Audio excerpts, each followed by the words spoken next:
संजीव बालियान जी ने कहा है कि राकेश टिकैत राजनीति में आना चाहते हैं। देखिए ऐसा है, कल की महापंचायत को लेकर आप किसानों को गुटों में ना बांटें।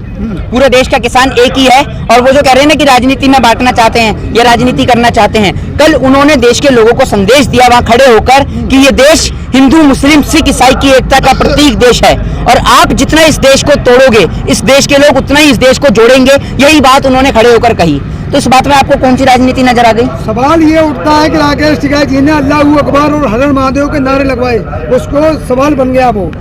तो ये देश तो दिवाली और रमजान का है ही। ये देश तो दिवाली और रमजान दोनों को मानने वाला है, और खेती करने वाला मुस्लिम भी है हिंदू भी है, तो आपत्ति कहां से हो गई? क्या सवाल खड़ा हो गया, बता दीजिए आप। वो कहते हैं कि पार्टी के अंदर बलात्कारी होते हैं तब इनको दिखते नहीं है, ठीक है। इनकी पार्टी के अंदर गोली चलाने वाले घुसते हैं तब इन्हें नहीं दिखते हैं, ठीक है। और वो वीरप्पन को तो आप जानती होंगे, वो भी इनकी पार्टी में थे, वो इनको नहीं दिखते हैं, ठीक है। जलियांवाला बाग बनता है वहां पर लिपि सिंह, वो इनकी पार्टी के नेता की बेटी थी, वो इनको नहीं दिखता है। ये किसान को बात करता है। अरे भैया आप एक बात बताइए, किसान की महापंचायत से कल पूरे देश के समस्त किसान ने ये दिखा दिया कि क्या पावर है यूनिटी की और क्या ताकत है किसान की, और सरकार के मुंह पे तमाचा नहीं, ये जूता धरा है। और जिस जूते की ताकत से ये बताया है कि जिसको मुट्ठी भर बताया जा रहा था वो तो पूरे देश का किसान है, वो तो कश्मीर से कन्याकुमारी तक का किसान है, और किसान ने अपनी ताकत दिखाई है और अपनी एकता का प्रमाण ये सरकार के सामने दिया है। चाहे संजीव बालियान हो, चाहे वो फोगाट जैसे लोग हो, कोई भी कुछ भी बयान दे ले, ये कल किसान ने अपनी ताकत का ऐलान कल मुजफ्फरनगर महापंचायत से किया है। और ये महापंचायत पूरे देश के लिए एक ऐतिहासिक महापंचायत थी, जिससे देश के किसानों की वहां पर मांग सुनी जाएगी। और आपको बता दूं कि कई किलोमीटर लंबा किसान वहां पर बैठा हुआ था, कई किलोमीटर तक, इतने वाहन, इतनी गाड़ी और बेहिसाब वहां पर किसान मौजूद था। सब किसान भाइयों ने शांतिपूर्ण तरीके से संविधान और कानून के दायरे में रहकर देश के किसान ने जो है वहां पर आवाज उठाई, और उन्होंने यही कहा कि हम इस देश को जोड़ने आए हैं, ना कि तोड़ने आए हैं। मोदी हम भी वहाँ मौजूद थे, सारा सभी मीडिया मौजूद था।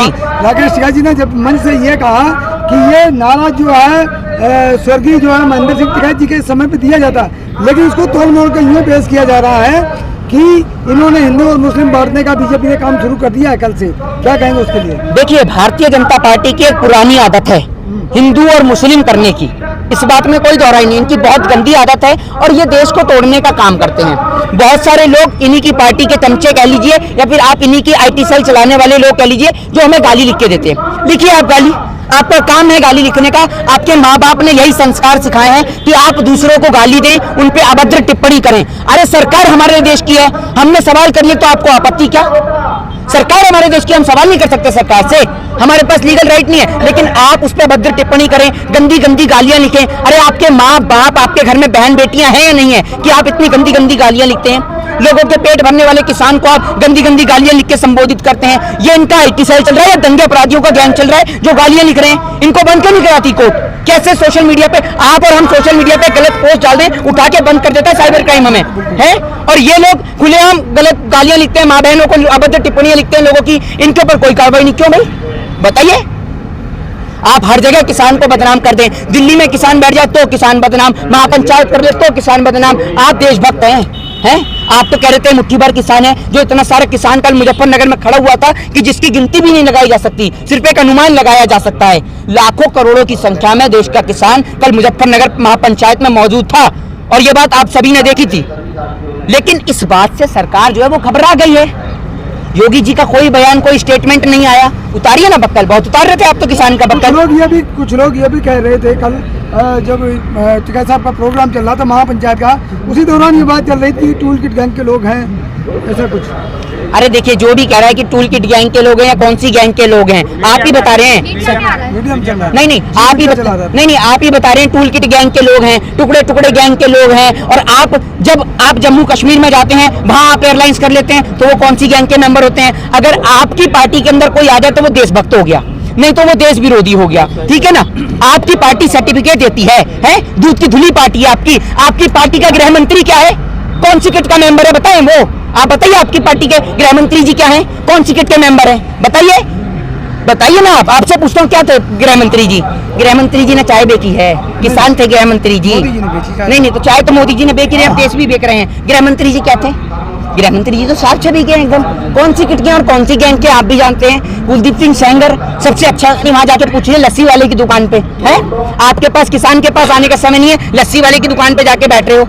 अरे लस्सी वाले के पहले तो पूछ ले दूध कहाँ से आता है। दूध के लिए पशुपालन करता है वो किसान करता है, मत्स्य पालन करता है वो किसान करता है। इनको तो ये भी नहीं पता होगा पशुपालन मत्स्य पालन में आता कौन है, इन्हें ये भी नहीं पता होगा। जितना मार्को पोलो, जानते हैं मार्को पोलो कौन था? मार्को पोलो विश्व का सबसे बड़ा घुमक्कड़ था, ठीक है। और मेरे को लगता है कि जैसे बसों पे मार्को पोलो का नाम लिखा आता है ना, अब लिखा आएगा नरेंद्र मोदी जी। इनसे बड़ा घुमक्कड़ कोई नहीं है। पूरा देश इन्होंने विदेश तक का दौरा कर दिया, सबसे बड़े घुमक्कड़ है देश के ये, ठीक है। सरहद पे जवान शहीद होते ही नहीं होते। तो मोदी जी की विदेश नीति क्या बात की? विदेश नीति में कहाँ लिखा है झूले झूले वहीं पे बॉर्डर पे, और वही चाइना जमीन कैप्चर कर ले। इससे पहले कितने प्रधानमंत्री झूले झूले, वो दिख नहीं रहे थे, आप दिख जाते हैं। अच्छा ले यूं कहिए, पहले चाटुकारिता नहीं करते थे, अब चाटुकारिता करते हैं, समझ रहे हैं ना। अब सरकार की दलाली करते हैं, पहले नहीं किया करते थे, और पहले कभी किसी ने करा भी नहीं है। आपको तो पता भी नहीं होगा, लाल बहादुर शास्त्री ने तो अमेरिका को मुंह तोड़ जवाब दिया था कि मल्टीनेशनल कंपनियों को यहाँ पर थाप जमाने नहीं देंगे। मोदी जी की तरह थोड़ी कि सारा कुछ आज दिखा दीजिए। आप फोन पे इतने सारे लोग आप रिकॉर्डिंग कर रहे हैं, एक फोन आप दिखा दीजिए, और इवन मेरी जेब में भी दिखा दीजिए। अगर हुआ आप पे मेड इन इंडिया का फोन या मेड इन इंडिया की घड़ी दिखाइए। आप तो कहते हैं मेक इन इंडिया चला रहे हैं, आपके पास एक भी माइक की आईडी अगर खोल दूं तो ये हो मेक इन इंडिया, बताइए है मेक इन इंडिया? आप तो मेड इन चाइना चला रहे हैं, ये क्या है? अरे ये क्या है? ये मेड इन चाइना है नहीं है, ये क्या है? मेड इन चाइना है, आपके फोन मेड इन चाइना है। लोन देकर देख रहे हैं, फिर किसान को लोन देते तो है, किसान को आत्महत्या करनी पड़ जाती है, ऐसे ही तो लोन देते हैं। लोन, अरे एक मिनट रुकिए, लोन तो आप विजय माल्या को भी देते थे, नीरव मोदी को भी देते थे, वो तो भग गए लाखों करोड़ों रुपए लेकर, और आप आज तक उन्हें पकड़ के नहीं ला पाए। कब आएंगे? आएंगे ना वो। कब आएंगे? 15 लाख की तरह आएंगे या पैदल चल के आएंगे? कितना टाइम लगता है? मोदी जी 10 बार तो होके आ गए बाहर से, वो तो आ जाते हैं तुरंत। बताइए तो सरकार कैसे पागल बनाती है लोगों को कि हम ले आएंगे, जबकि वहां की गवर्नमेंट आपको भेजती ही नहीं है, वहां पर भेजेगी नहीं। जब आपको वहां का गोल्डन वीजा मिल गया, आपको सिटीजनशिप मिल गई, तो वहां की गवर्नमेंट भेजेगी ही नहीं आपको।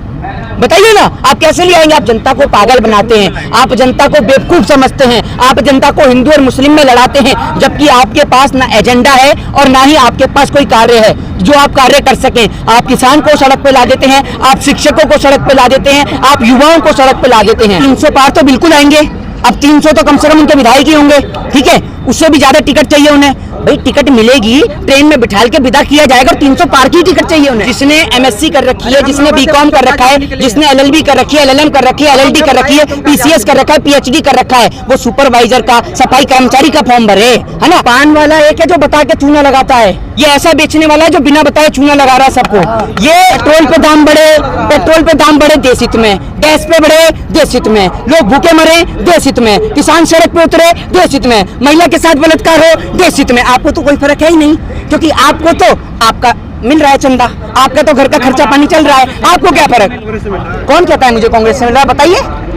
बताइए, अरे आप बताइए ना। क्या लोग तो यूं भी कहते हैं भाजपा के दलाल हैं, अब लोग तो यूं भी कहते हैं भाजपा के दलाल हैं, आप एक्सेप्ट कर रहे हैं? आपको भाजपा से सरकारी चंदा मिलता है? नहीं, भानु कह रहे हैं आपको भाजपा से सरकारी कांग्रेस के फंडिंग से चल रहा है। क्या? भानु जो किसान को एक मिनट, इतने सारे किसान आए हुए थे, फंडिंग से आए हुए थे, आपको शर्म नहीं आती? भानु ने ये कहा, आपको शर्म नहीं चल रहा है, आती? शर्म नहीं आती?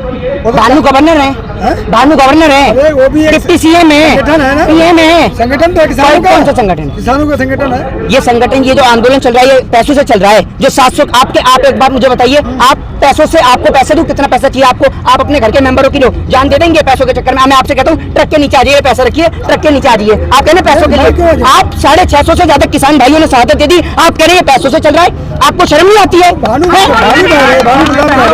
कोई भी कहे, ये आंदोलन पैसों से नहीं चल रहा, ये आंदोलन पैसों से नहीं चलता, ये आंदोलन लोगों के हौसलों से चल रहा है। ये इतने बुजुर्ग यहाँ किसान खड़े हैं, आपको शर्म नहीं आती? आपको तो सोचना चाहिए कि ऐसे लोगों को आप बढ़ावा दे रहे हैं, बयानों को।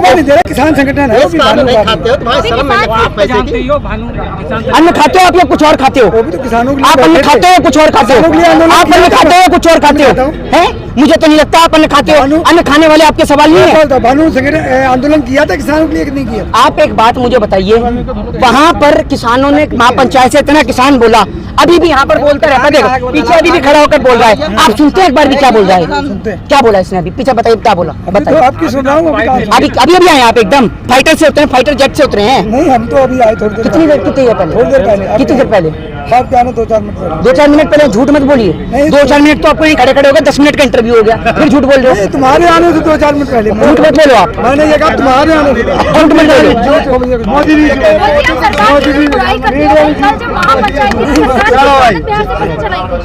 एक बात मुझे बताइए, बसें चला दी, जब बसों में बैठने वाली जनता को ही कैद कर दिया तो बस में क्या भूत चढ़ के जाएंगे? अगर जनता को कैद करते तो कल मुजफ्फरनगर में इतने लोग पहुंचे। ये कैद करने के बावजूद पहुंचे। और आपको एक बात बताऊं, अगर पंजाब दिल्ली तमाम जगह से किसान और आता ना तो सरकार के होश उड़ जाते, पूरे देश का किसान सम्मिलित होता, पूरे देश का। मोदी जी सरकार अगर तो ट्रेनें चलती सरकार हैं? ध्यान नहीं दे रही, सरकार तो ये चुनाव पे ध्यान दे रही अरे सरकार सुनिए, सरकार अच्छे से ध्यान देगी, सरकार अच्छे से ध्यान देगी और सरकार को जल्दी किसानों की मांग को पूरा करना पड़ेगा, समझ रहे हैं आप? और आप इस देश के अंदर ना सरकार की गुलामी से ज्यादा आप अगर जजों के बयानों को पढ़े ना कि इस देश के अंदर जज क्या बयान लिखते हैं, सुप्रीम कोर्ट के जज समझ रहे हैं, चंद्रचूड़ जैसे जज क्या बयान लिख रहे हैं, उनको पढ़ें तो आपको पता चल जाएगा कि आज देश की क्या स्थिति है। कितना किसान परेशान है? किसान परेशान है, दलाल परेशान है। क्या दलाल परेशान किसान अरे भैया हम हम लोग किसान हैं। दलाल तो उनके परेशान हैं जिन्हों के चैनल नहीं चल रहे, क्योंकि सबको पता है कि दलाली वाले चैनलों पे तो प्रतिबंध लग गया है, कोई देखता ही नहीं है। कल का रैली बता दीजिए ना, कोई देखता है? अरे भैया दलाल डर तो भाजपा के दलालों को लगता है, डर भाजपा के दलालों को लगता है कि कैसे और किस मुंह से वोट मांगने जाएं। जिन हिंदुओं के नाम पर ये वोट मांगते थे ना, उन हिंदुओं की इन्होंने दुर्गति करी, इन्होंने हिंदुओं के भगवान को नहीं छोड़ा। अरे राम को आप राजनीति में खड़े कर लाए, राम आपको शर्म नहीं आती? आप तो माथे पे जय माता दी लिखवाते हैं, आपको इतनी सी शर्म नहीं है कि राम के नाम को राजनीति में बदनाम किया जा रहा है? शर्म नहीं करते आप? सरकार को लाने वाले आप ही लोग हैं। आपने वोट नहीं दिया? किसने? आपने। तो आप नहीं देती, मैंने तो नहीं दिया। मैंने तो आज तक जीवन में कभी भाजपा को ना वोट दिया था ना कभी दूंगा। मैंने तो कान पकड़ लिया पूरा। हाँ आप अपना वो तो वोट दे सकता किसे? है, एक बार गलती हो गई है ना। अरे भैया मैं नोटा दबा दूंगा, मैं नोटा दबा दूंगा, लेकिन भाजपा को नहीं दूंगा। देते थे वोट। किसको? आप पत्रकारिता करते हैं, आपको ये नहीं पता किसी से? एक मिनट सुन लीजिए। अरे मैंने तो नहीं पूछा इनसे, मैंने तो इनसे पूछा कि आप वोट नहीं देती। मैंने तो ये बोला किसी से किसी का वोट जानना एक कानूनन अपराध है और इसके लिए आपको सजा हो सकती है। नाम बताइए, आप पे मुकदमा भी हो जाएगा। बताइए तो मैं तो नोटा दबा दूं, लेकिन बीजेपी को कभी नहीं दूंगा। और आपसे भी निवेदन है, किसान को समर्थन करें, किसान का साथ दे। जय हिंद, जय भारत, वंदे मातरम। बहुत चाटुकारिता कर लिया आपने।